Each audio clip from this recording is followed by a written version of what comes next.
UP police के paper होने के बाद आंसर की भी जारी हो गई है। आंसर की जारी होने के बाद जिनको लगता है कि उनका सिलेक्शन हो सकता है, अब वो आगे के बारे में सोच रहे हैं, और जिनको लगता है कि सिलेक्शन नहीं हो पाएगा या कुछ नंबर कम हो गए हैं, वो एक्सपेक्टेड कट ऑफ की वीडियोस देख रहे हैं। इंपॉर्टेंट ये हो जाता है कि हम लोग उनके बारे में तो बात कर ही रहे हैं जिनका सिलेक्शन नहीं हो रहा है, लेकिन उनके बारे में भी बात करनी पड़ेगी जिनका सिलेक्शन होना लगभग तय हो चुका है, यानी कि उनका जो नंबर है वो ठीक ठाक जा रहा है, या फिर वो ये उम्मीद कर रहे हैं कि मेरा तो नंबर उतना है जितना कट ऑफ जा सकता है। तो अब इम्पॉर्टेंट ये हो जाता है कि डॉक्यूमेंट वेरिफिकेशन के बाद जब लंबाई नपती है तो उसमें लंबाई कितनी होनी चाहिए। और कुछ लोग ऐसे हैं जिनकी लंबाई पॉइंट में कम है, मतलब में कम है या सेंटीमीटर में कम है, तो उनको ये डर लग रहा है कि सर क्या अगर 5 कम होता है तो मेरी लंबाई हो जाएगी या नहीं हो जाएगी, किस तरीके से लंबाई चेक होती है। तो चलो इसके बारे में बात करते हैं। तो सबसे पहले आपको ये जानना चाहिए कि लंबाई कितनी होनी चाहिए।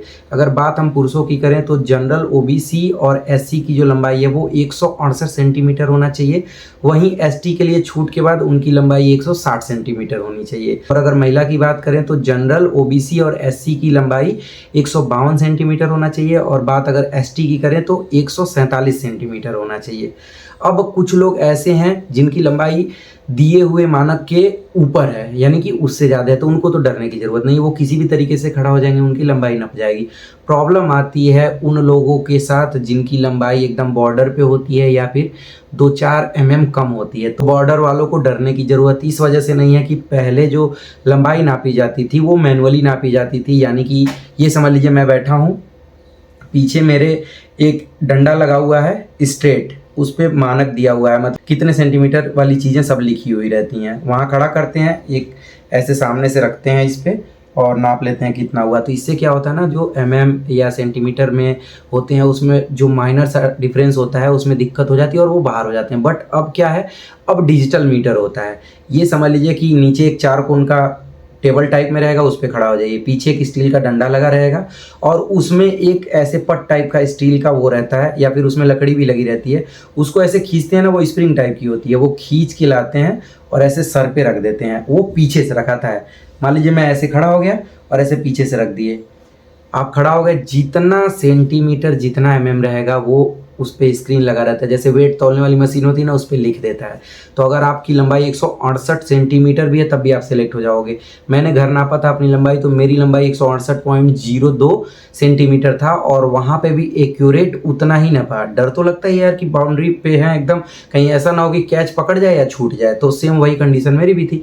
बट मैं ये कन्फर्म था कि चलो डिजिटल मीटर है तो गलत तो नहीं नपेगा। बस इंपॉर्टेंट ये हो जाता है कि किस तरीके से खड़े हों कि मेरी लंबाई जितनी है उतनी दिखे। तो ये ध्यान दीजिएगा आप लोग। ये मैं एक बड़े वीडियो में एकदम स्केल के साथ नाप के बताऊंगा, लेकिन मैं आपको एग्जांपल के लिए यहाँ पे बता दे रहा हूँ। अब मैं साइड होऊंगा, आप मुझे ध्यान से देखिएगा।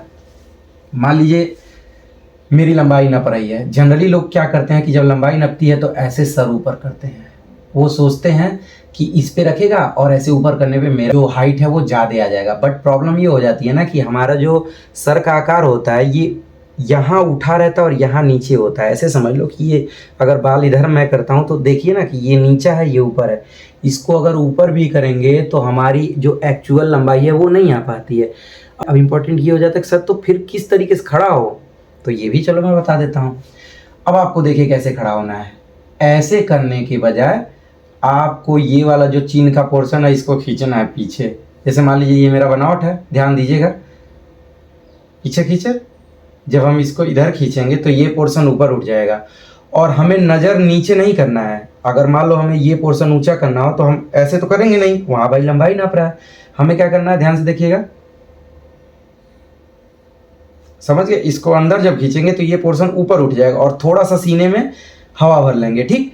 और एक एड़ी उड़ी उठाएंगे ना, एकदम स्ट्रेट खड़ा रहेंगे, सीने पे हवा भर के ऐसे करके खींचेंगे। देखिएगा, मान लीजिए मैं ऐसे खड़ा हूँ और नज़र सामने रखिएगा, भला ही इसको ऊपर उठाइएगा लेकिन नज़र को सामने रखिएगा ताकि उनको ये ना लगे कि हम उठा रहे हैं। और इसमें कोई गलत भी नहीं है, मैं ऐसे ही एकदम खड़ा हुआ था। अगर आप ऐसे खड़े होते हो तो कोई दिक्कत नहीं होगी। अगर आपका ये मान के चलिए 2 से 3 कम भी रहा ना तो भी कवर हो जाएगा और वो आपको करने देंगे, इसमें कोई दिक्कत नहीं है। वो एड़ी चेक करते हैं, तो समझ गए ना। इसको अंदर खींचेगा और सीने में हवा भरिएगा, ऑटोमेटिक आपकी लंबाई उतनी हो जाएगी। तो डरने की ज़रूरत नहीं है, ये लड़कियां और लड़के दोनों कर सकते हैं। तो अगर इस तरीके से आप खड़े होते हो तो लंबाई आपका 100% हो जाएगा, बिल्कुल ही डरने की ज़रूरत नहीं है। बाकी लड़कों में चेस्ट हो ही जाता है, थोड़ा वो सीने में कमी होती है, वो कर देते हैं, लंबाई में मुश्किल होता है क्योंकि उनको पता है कि लंबाई फिर नहीं बढ़ेगी, बट सीना तो बढ़ जाएगा जब नौकरी लगेगा और उसका खुमार रहेगा तो ऑटोमेटिक बढ़ जाता है। बाकी लड़कियों को डरने की ज़रूरत नहीं है। जो ओवर वेट है वो थोड़ा सा ध्यान देगी क्योंकि उनको दौड़ना है ना, तो अगर बहुत ज़्यादा वेट होगा तो दिक्कत होगा। ओवर वेट में बाहर नहीं करते हैं, बट मिनी जो 40 केजी वेट होना चाहिए उतना तो आपके पास होना ही चाहिए, नहीं क्योंकि उसमें थोड़ा सा दिक्कत हो जाती है। तो थोड़ा सा केले वेले खाइए, थोड़ा सा एक्सरसाइज करिए और कोशिश करिए कि 40 केजी आपका वेट पूरा हो जाए। तो आप समझ गए होंगे कि किस तरीके से लंबाई अगर आप करते हैं। बाकी एक आध ट्रिक और है, वो मैं आप लोगों को अनऑफिशियली बताऊंगा, ऐसे नहीं बताऊंगा कि किस तरीके से खड़े होते हो या फिर क्या करते हो। तो आपका जो लगभग 4 से 5 mm तक कवर हो सकता है, वो कोई भी गलत चीज़ नहीं है, वो ऐसी चीज़ें कि वैलिड है। तो ये मान के चलिए कि अगर आप बॉर्डर पे हो तो आपको डरने की ज़रूरत नहीं है। आप अगर इस तरीके से खड़े होते हो तो आपकी लंबाई पूरी हो जाएगी। और उसके बाद भी कोई दिक्कत होती है तो मैं तो हूँ ही, मैं आप लोगों को बताऊंगा, लेकिन मैं एक प्रैक्टिकली वीडियो बना के आप लोगों को लंबाई किस तरीके से नापी जाती है ये बता दूंगा। अभी तो फिलहाल डेमो के लिए इतना काफ़ी है। अगर आपको लगता है कि मेरा तरीका आपको पसंद आ रहा है और वीडियो पसंद आ रहा है तो आप वीडियो को लाइक करिएगा, और भी आगे आने वाली जो भी समस्या है उसका समाधान लेके आप सभी के बीच हाजिर रहूँगा। मिलते हैं अगले वीडियो में, तब तक के लिए अपना ध्यान रखिएगा, वीडियो को लाइक ज़रूर करिएगा और चैनल को सब्सक्राइब कर लीजिएगा। Bye bye.